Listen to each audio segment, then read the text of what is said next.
She's got two major problems. The first is that she's running out of cash. The budget deficit is much too high. Yes, the house will eventually be repossessed by the taxman. That is why I oppose this ridiculous idea. I'm Allister Heath, and I'm responding to some of the fantastic reader comments on my latest article decrying Rachel Reeves' attack on British homeowners. So we begin this week with a question from Julian Sampson. So Julian asks, why should gains on private houses be tax-free? Yes, there needs to be inflation indexing, but ultimately a gain is a gain. So Julian, a few points here. First of all, there would not be inflation indexing under Reeves's scheme to impose CGT for the first time on primary residences. People will be paying tax on inflation on fake gains, and that's wrong. Secondly, people often say there ought to be CGT applied equally on all assets. I say yes, but the rate should be zero. I'm against CGT on all assets. I think you should pay taxes on income streams, on dividends, on bond payments, or on wages and so on. I don't think you should be taxed on your capital gains. Some countries don't effectively have capital gains tax. So I'm against taxing private houses because I'm against taxing everything else. And even in some countries that do impose CGT on primary residences, such as America, there's massive loopholes. You don't pay tax on the first $500,000 in America for a married couple, for example, and there's lots of other ways that ensure that virtually nobody pays any CGT on those homes. Last but not least, I think that the family home in Britain being tax-free, I think that's a great advantage, a great barrier to government expansionism. It allows that central asset to be tax-free. An Englishman's home is their tax-free castle, and I think that should continue. The next question is from Daisy Chain. So if she puts a mansion tax on properties over a certain amount and the owner is cash poor but property rich, what happens? They won't be able to sell because who will buy a house with a high annual tax? What will happen then? Will the state then repossess your home? This is a dystopian nightmare. So Daisy, yes, I agree with everything you say. It would be a disaster, but that's exactly what would happen. If you are imposing a tax on an illiquid asset and people don't have enough money to pay the tax, then yes, the house will eventually be repossessed by the taxman, or the person will be forced into a sale even at a massive discount. And I think that's what will basically happen. Thousands of homes will have to be put on the market immediately, maybe tens of thousands or hundreds of thousands, especially by pensioners and people who live in relatively expensive homes, maybe because they've owned that home for a long time and they live in London or the South East, but because they don't have that much income. And what you'll see is a lot of people being hit by tax bills that are well above 100% of their annual income, maybe even at 200% of their annual income in some cases. So a lot of people will sell and the government will repossess a lot of homes. That is why I oppose this ridiculous idea. The next question is from Tony Heather.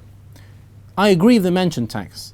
Why should the owner of a multi-million-pound house pay the same council tax as the owner of a property in Band G? Why not take the bands A to G up to Band Z? Well, first of all, I refer you to my previous answer. It would be a complete disaster because many people would end up paying more than 100% tax on their income effectively. People will live in expensive houses and not have much disposable income, and I think it's wrong to force them to sell. Totally wrong. Secondly, I don't think council tax should be a wealth tax. Council tax should basically be a mechanism for people to pay for local services, and that's not what's happening at the moment for a variety of reasons that include the pathological breakdown of responsibilities between central and local government.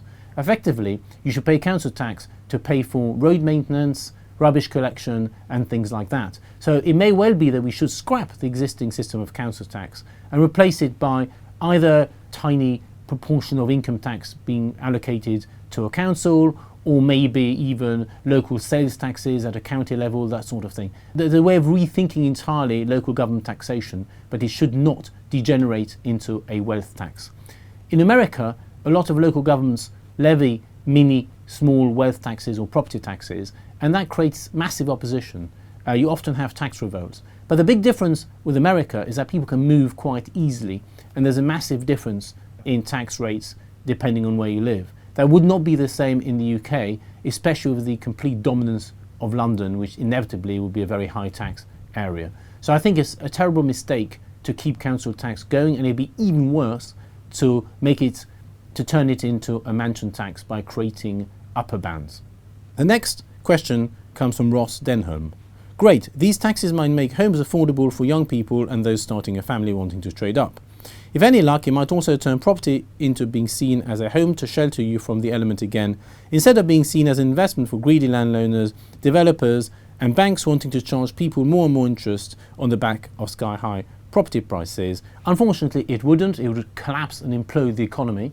Unemployment would surge. Anyone with any assets would quit the UK. All the remaining non-doms would leave. Millionaires would leave. Billionaires would leave. Big companies would leave. So sadly, the young people wanting to get onto the housing ladder would not have jobs that would allow them to get on the housing ladder. I don't think a 30 or 40% property price crash would help anybody. And I think that the new system will very quickly ruin the lives of those younger people who actually do get onto the housing market, because once again, a annual wealth tax or property tax on these new homes would be very quickly unaffordable for these same young people. They would face the same problems as existing property owners would face. There'd just be a short period of time when they maybe wouldn't notice that problem.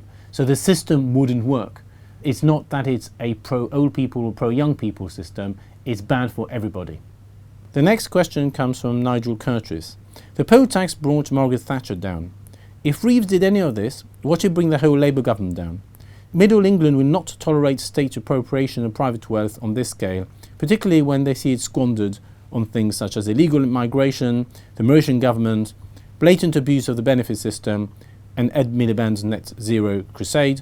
Enough is enough. Well, I suspect that many people think that way.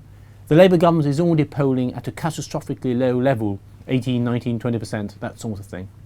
I suspect that introducing that tax would be a disaster for them. They'd get totally wiped out in London and the South East, and both the far left and Reform would benefit. But I'm not sure at the moment that that is a way that Rachel Reeves is thinking about this. She's got two major problems. The first is that she's running out of cash.